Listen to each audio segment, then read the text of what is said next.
پورے ایشیا کا سب سے امیر ترین شخص اب ایک جاپانی کالج میں ٹیچنگ کرے گا۔ یہ شخص اتنا امیر تھا کہ آج کل کے ارب پتی اس کے آگے پانی بھرتے تھے۔ انتہائی غربت سے اٹھ کر اس شخص نے اتنی بڑی کمپنی بنائی کہ وہ کمپنی دنیا کی بڑی کمپنی ایمیزون کو ٹکر دینے لگی۔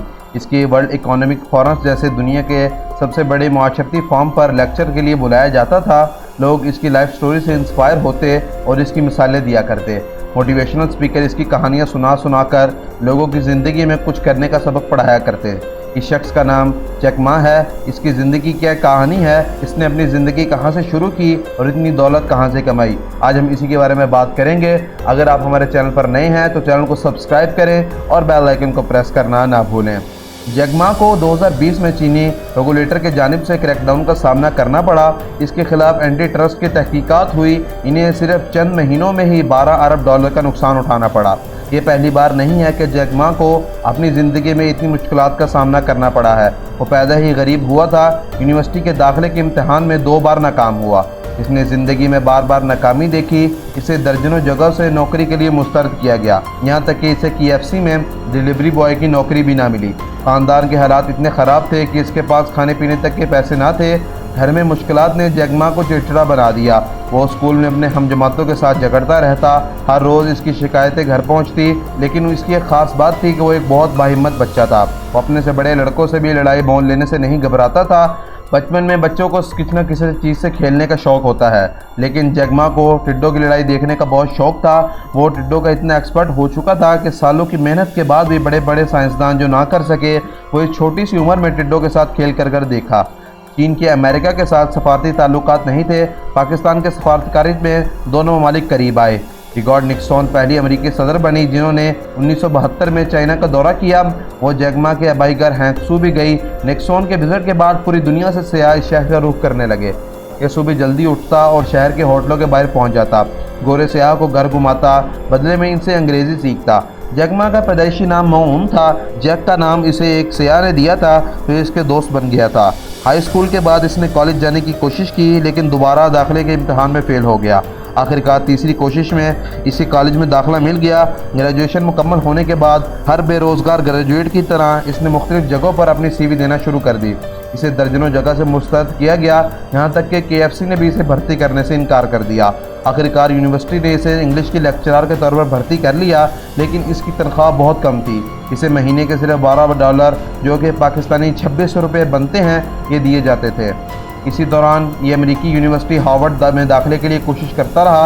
اسے ہارورڈ یونیورسٹی نے 10 بار ریجیکٹ کیا، جبکہ ایک لیکچرر کے ساتھ ساتھ وہ بطور ٹرانسلیٹر بھی کام کرتا رہا اور 1995 میں پہلی بار ایک فورم کے لیے بطور ٹرانسلیٹر امریکہ گیا۔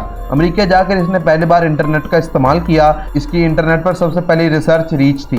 یہ دیکھ کر حیران رہ گیا کہ ریسرچ رزلٹ میں چینی ریچ کا ذکر ہی نہیں تھا۔ اسی وقت اس نے فیصلہ کیا وہ ایک ایسی انٹرنیٹ ویب سائٹ بنائے گا جو صرف چائنا کے لیے ہوگی۔ اس نے 2 بار ویب سائٹ بنائی، لیکن ناکام ہو گیا۔ 4 سال کے بعد اس نے اپنے 17 دوستوں کو اپنے اپارٹمنٹ میں جمع کیا اور انہیں ایک نئی ویب سائٹ میں انویسٹمنٹ کے لیے کہا۔ آئیڈیا یہ تھا کہ چینی ایکسپرٹ اس ویب سائٹ پر اپنی اشیاء کو تشہیر کر سکیں گے۔ جیک ما نے اس ویب سائٹ کو علی بابا کا نام دیا۔ جلد ہی اس ویب سائٹ نے دنیا بھر کو اپنے طرف متوجہ کرنا شروع کر دیا۔ اکتوبر 1999 تک علی بابا $25 ملین تک کی انویسٹمنٹ جمع کر چکی تھی۔ جیک ما نے اپنے ملازمین کو اپنے ساتھ جوڑے رکھا اور ان میں وفاداری پیدا کی۔ جب پہلی بار کمپنی منافع کمایا تو اس نے ہر ملازم کو سلی سٹک کا ایک کین دیا اور کہا اس سے خوب کھیلو۔ ملازمین نے دفتر میں اس کین کے ساتھ خوب کھیلا اور بچوں کی طرح انجوائے کیا۔ 2005 میں یاہو کی کمپنی نے تقریباً 40% شیئر کے ذریعے علی بابا میں $1 ارب کی سرمایہ کاری کی۔ علی بابا کے لیے یہ بہت بڑی انویسٹمنٹ تھی۔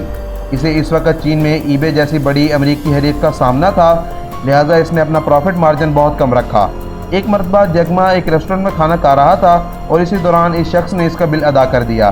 اس کے ساتھ وہ جیک ما کے لیے ایک نوٹ چھوڑ کر گیا۔ اس نوٹ کے آگے اس شخص نے لکھا تھا، میں جانتا ہوں کہ تم علی بابا سے پیسے کما نہیں رہے، میں بہت پیسے کما رہا ہوں، لہٰذا اس لیے تمہارا بل ادا کر رہا ہوں۔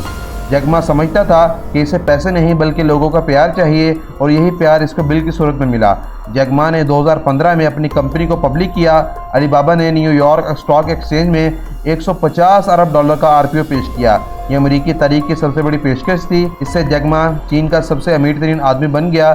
اس وقت اس کے اثاثوں کی مالیت $25 ارب تک پہنچ چکی تھی۔ چائنا میں ویلنٹائنس ڈے کے بجائے سنگلز ڈے منایا جاتا ہے۔